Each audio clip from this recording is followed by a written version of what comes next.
Welcome guys to Cinepoli Reviews. In today's show, we're gonna have such an amazing time. That's right guys, it's gonna be full of passion, full of regret, full of disappointment. But most importantly, it's gonna be entertaining guys. So, let's get this review going and let's see our players.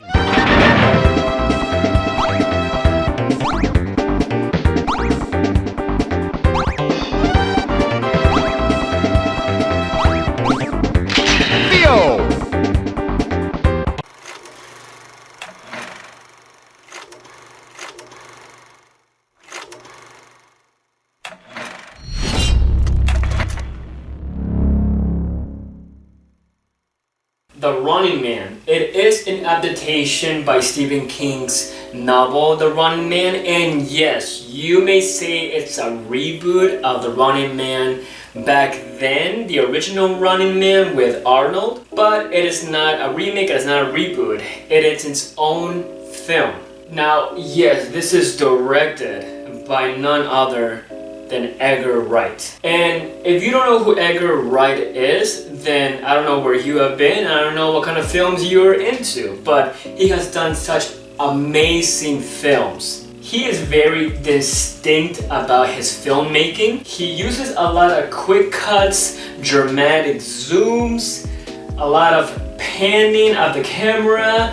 It's very hyper, very energized, very colorful in a way about his films. For example, he has done Shaun of the Dead, he has done Hot Fuzz. There's a lot of close-up and a lot of energy that just comes out of those films in itself. And also the comedy, it's amazing. The personality from the characters that he puts, it's quick-witted. He just does dialogue of just a snappy comedy, and he combines genres as well, blends it together. For example, the zombie comedy of being Shaun of the Dead. But he also does amazing with the music as well. For example, Baby Driver, such an amazing film that he has done as well. And of course, none other than the underrated Scott Pilgrim. That movie is something to just talk about how colorful it is, how the characters are just putting their own spin on themselves, and just everything about his films are so distinct. When you are a fan of Edgar Wright, you already know what you are going into. Enough of me glazing Edgar Wright. The Running Man. Okay, well, I'm not gonna put my feedback quite yet. I want to talk about it a little more, even though I know my reaction wasn't the best. I want to talk about it, so let's keep going with this. The Running Man. It is about desperate to save his sick daughter, working class Ben Richards is convinced by the Running Man's charming but ruthless producer to enter the daily competition game as the last resort. But Ben's defiance, instincts, and grit turn him into an unexpected fan favorite and a threat to the entire system. As rating skyrockets, so does the danger, and Ben must outwit not just the hunters, but a nation addicted to watching him fall. What I enjoyed about this film is the action. It's so much built into the suspense of what's going to happen to Ben Richards. So the action for me, not a problem. Glenn Powell playing Ben Richards, he is such an amazing person. He is becoming one of the new generation's, I guess you could say, Tom Cruise. He's just becoming that person that's in action films and that can play somebody that's going through this adventure to just win everyone's heart. He's very charming. He knows how to play his part, because him playing this guy who is middle class and just trying to do good for his family, his sick daughter, his wife. He's trying to do good, and he's such an amazing family man who also has a little bit of anger issues as well, but he's trying everything. He's trying to do everything for family. And Glenn Powell portrays that in the screen beautifully. So the action for me was not a problem. I enjoyed the action, I enjoyed the explosions, I enjoyed the characters as well who helped out Glenn Powell's character Ben Richards, and I just enjoyed the fight scenes as well. What the problem was is this film is not Edgar Wright, if that makes sense.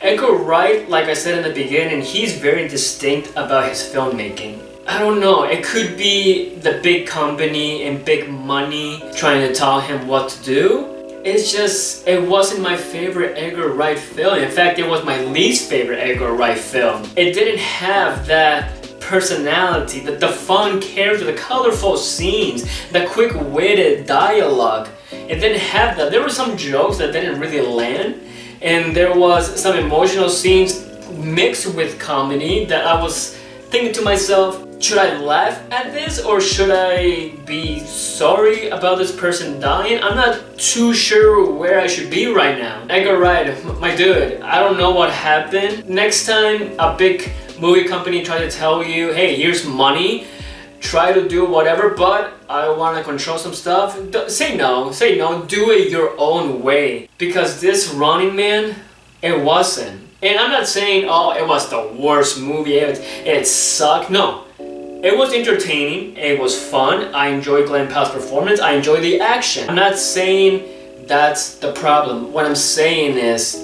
it doesn't have that uniqueness that Edgar Wright puts into his film. It's like he got money and he said, you know what, I got money, I don't really care, let it be, let it be. Money, this money, that profit will make me wallet fat.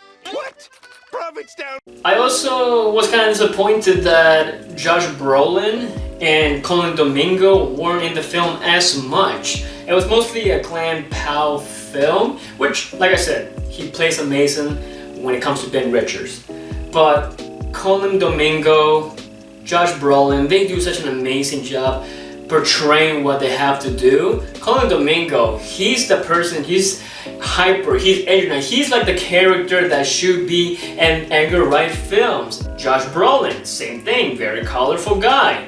He got the money and said, okay, bye-bye, and that's it. Yes, Michael Cera is in the film and he is also good. He obviously plays what he usually plays, a nerd-looking geek fellow person. But there was other characters that were in this film that I didn't really care about. Like, they were there, they were not as colorful as characters should be in an Edgar Wright film, and they just died. The hunters, I didn't really care if somebody died of hunting Ben Richards, who, it's like, all these other characters were just kinda scrap and just throw in the trash, basically. What I mostly cared about was Josh Brolin, Glenn Powell, and Colin Domingo. I didn't really care about any other character because it didn't stand out. So with that being said, guys, let's do this. The Running Man, do I recommend it? Honestly, I'm gonna say yes, I do recommend it. I understand that I've had a lot of negative thoughts about this, more than positive thoughts, but it's a generic action film. That's what it is. And a lot of people are going to eat that up. Not me. I'm an Edgar Wright fan. I enjoyed all his other films, his other art, because he's so distinct and it's so unique to himself. But this film wasn't it for me. So for me, I don't recommend it for myself, but for the public, the audience themselves, the ones that enjoy generic action films, go ahead and see it. But people that were into film, people that are a fan of Edgar Wright, I suggest just waiting for this film to just come out on streaming platforms and just wait for that. Score-wise, I would have to give this a 7 out of 10. I get it, you know, it's still a really high number. I enjoyed it, you know, I still had fun. That's the most important thing, is I had fun with this film. Glenn Powell really put a lot of weight on this film. He basically took this movie and put it on his shoulders and just kept going, because that's what it was. In a way, I'm very disappointed. Still had a good time though. So, what did you guys think of The Running Man 2025 version? Did you like it? Did you not like it? What is your favorite Edgar Wright film? Definitely not this one, I can tell you that much. Put your opinions in the comments down below, guys. Don't forget to like this video, subscribe to this channel. As always, guys, I have been Paulie, It's been 10 Polar Reviews. That is so, guys. The Running Man is also a dance move. Still here, you shit eaters. Ah!